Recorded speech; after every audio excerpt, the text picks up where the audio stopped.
Vậy là nhọt rồi. Tự hào in để trái nó nằm trong sao thế. Chỉ sát lau. Chúng nó gạo cho ấy. Học trái sao.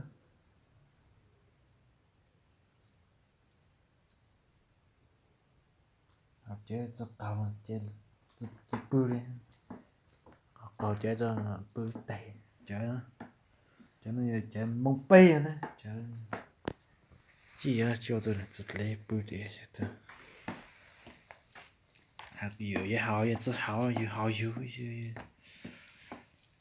rồi mày thì sáng rồi có học mà ok học tao nó nè xe xin mời nha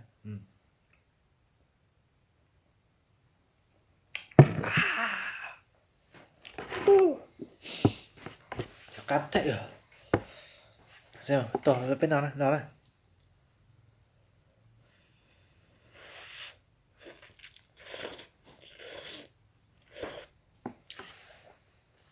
bờ chỉ xét rau chúng nó thẳng đâu chúng nó mới trò chỉ xa học trái chế ra đây you lại đây cái chỉ xa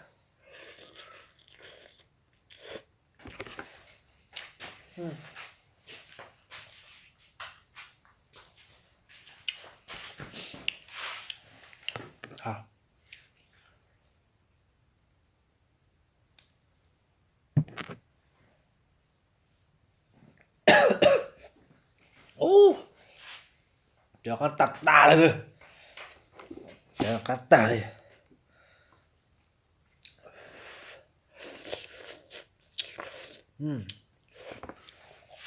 nhưng mà chỉ ra để tao học chữa căng cờ chỉ sát cờ đó sang chỉ sát tạm lời là đấy một chơi sao đây dù được luôn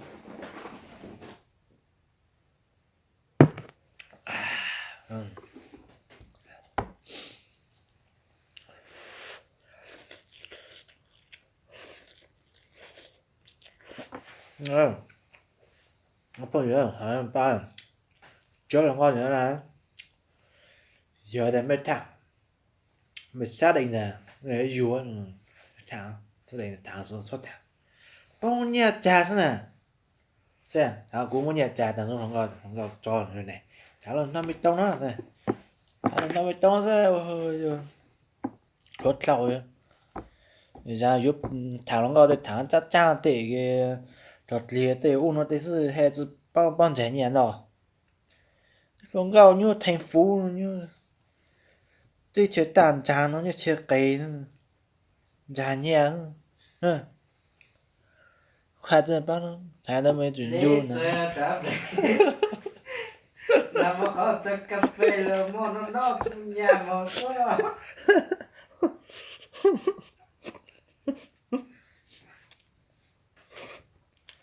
nó phải nhá chút đấy à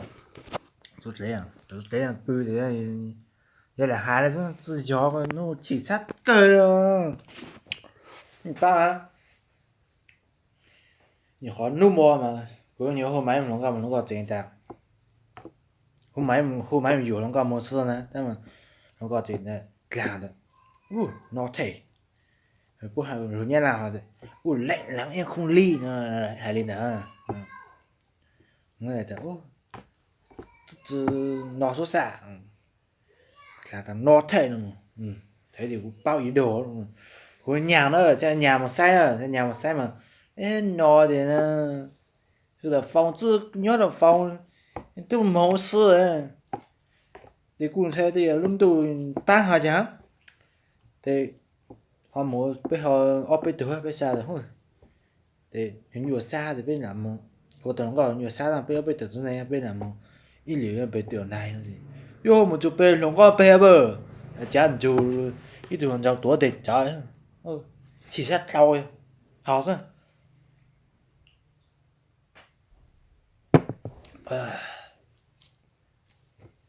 bù tê như chả em chơi đẻo đúng không từ nay cho anh chia tay em không phải ăn chia tay đấy, hạ kia lên á nó mà ta chỉ sang hào thằng mà u xếp tao khởi hạ lên nó chỉ xa thế hết tao đấy đi thẳng tao tôi không có hổ sang chứ mà như thế trời á nuôi nhà khó chồng nó phở tao nó quán lẩu quán nướng các kiểu hay cầu chiều tới yu yu hay tàng thôi lúc gì vô lưới được quá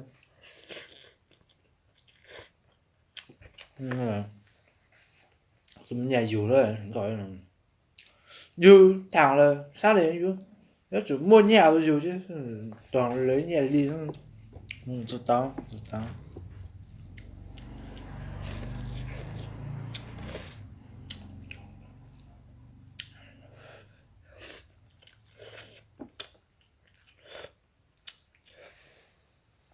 cố chủ cái chỉ xa rồi nó dân mơ thì bao tao chú yếu khó à nó sẽ là khó này khó nó thế khó nó mà có thể đi ba tao rồi này nó khó này khó nó thế khó này có thể là bỏ thế bao tàu thì cũng chỉ ra bảo được chàng thôi nè à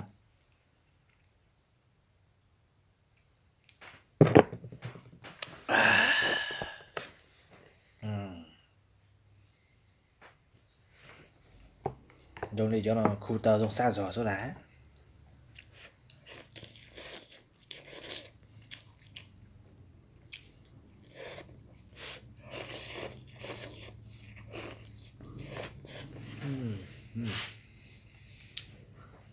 à cỡ hơn không gì chua dầu nó mình tàu nó cá rồi nữa cá gì nó cá rồi cho khó để cho gửi cho khó để dùng cao nó buồn gì tu xét rau rồi chú họ chế nữa mà chú họ chế nó khác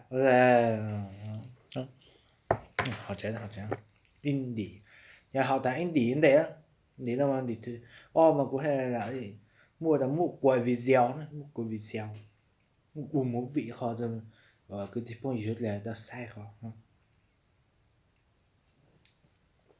chơi nó à cho nó để mua luôn đã là chụp bộ đó rồi chạy chúa cái anh ta á là vui hậu cái tăng thôi cho nó chơi đi hậu là cầu tua bự chứ chụp cầu chụp bự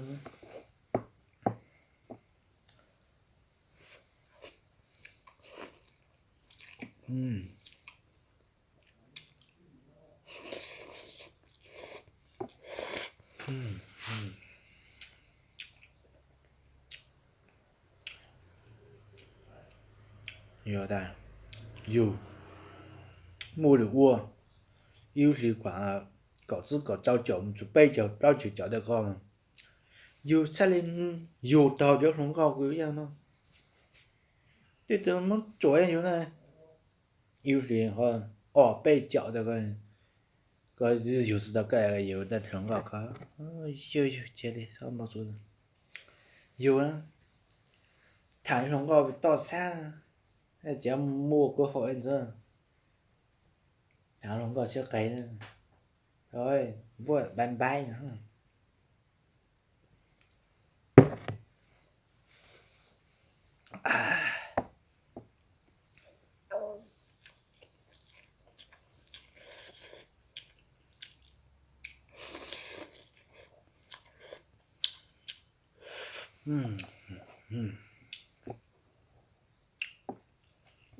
công nhận em mì tôm ngon thật ngon phải thừa nhận nha hút nước này các bạn nhà tôi sẽ hút nước của nó nha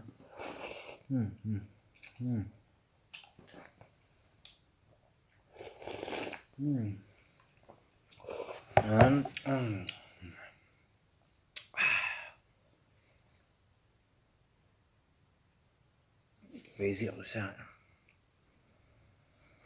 kìa mình ai mẹ mình sao là mình ai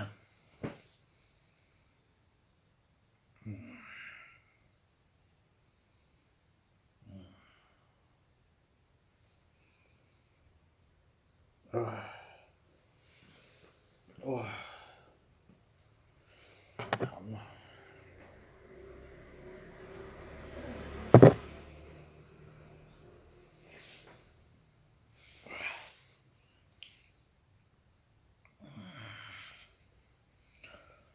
Trời trời này. Giờ chở một bay. Tiếc quá. Tôi thấy điều còn chạy.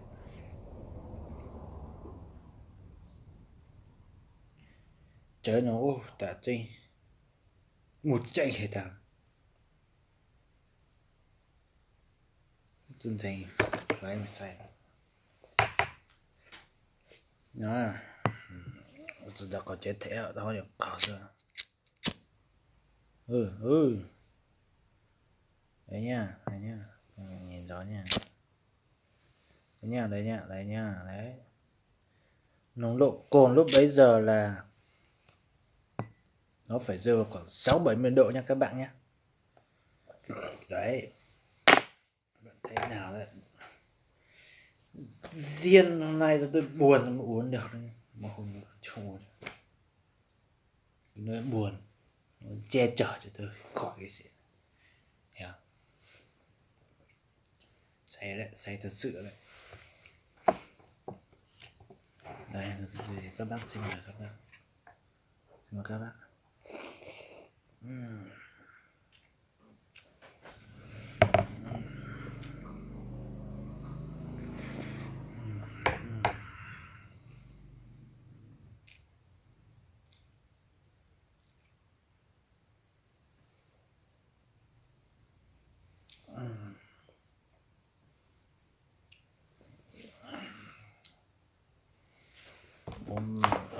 Không sai, tôi bằng chai này mới sai được.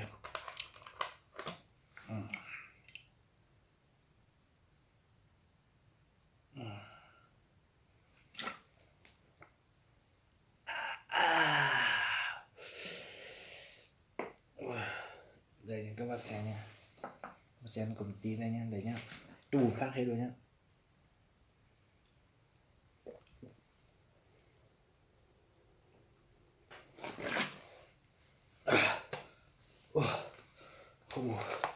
Không nổi rồi. Chắc phải ngủ đây.